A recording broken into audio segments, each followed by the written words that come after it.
This is TOS Television, your digital first Pan-African news network. I am Abigail Okmade and this is Africa Now.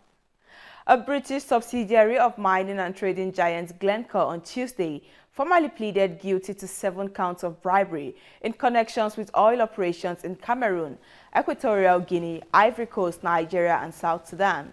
Glencore Energy admitted to paying more than $28 million in bribes to secure preferential access to oil and generate illicit profit between 2011 and 2016. The company will be sentenced on November 2 and 3, the UK Serious Fraud Office said. Malawi's President Lazarus Chakwera has stripped his Vice President Solos Chilima of all his delegated powers after the latter was named in a $150 million corruption scandal involving government contracts. The Vice President has not yet responded to all the allegations. Now away from matters of corruption to security. Some residents in Eastern Democratic Republic of Congo have rejected the proposal to deploy a regional peacekeeping force endorsed by leaders of the East African community. Opponents of troop deployment instead called for reforms and reinforcement in the Congolese armed forces. Now, Burkina Faso's army has ordered civilians to evacuate 2 large military interest zones in its northern and southeastern regions ahead of anticipated operations against Islamist insurgents, it said. There are few details about how long people have to evacuate or where they should go. A period of time will be granted to the resident populations to reach more secure areas, the commander of national operations said. This is your digital first Pan-African news network, TOS Television. You're watching Africa Now. Business and more stories coming your way after the break. Do stay tuned.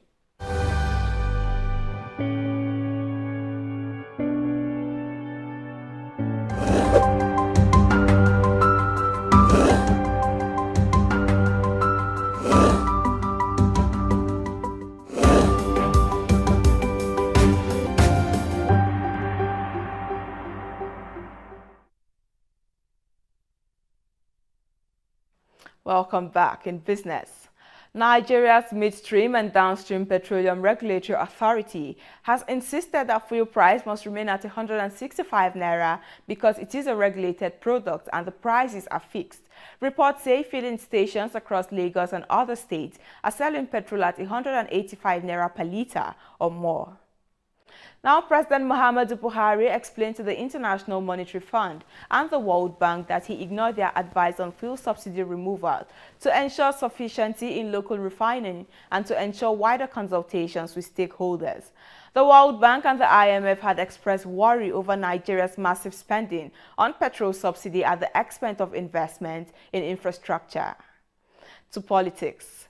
The African Union has suspended its participation in the UN-facilitated talks to end the Sudan political crisis.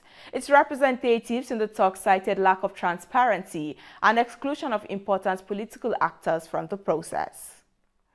Burkina Faso's military ruler has, in a surprise move, met former President Roch Kabore he overthrew in a coup last January.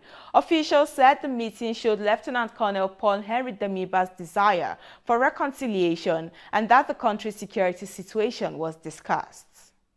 And that is it on Africa Now. For more updates, to visit our website at www.TOSTVNetwork.com.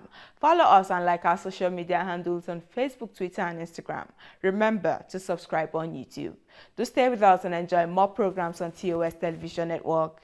I am Abigail Okmade. Thanks for watching.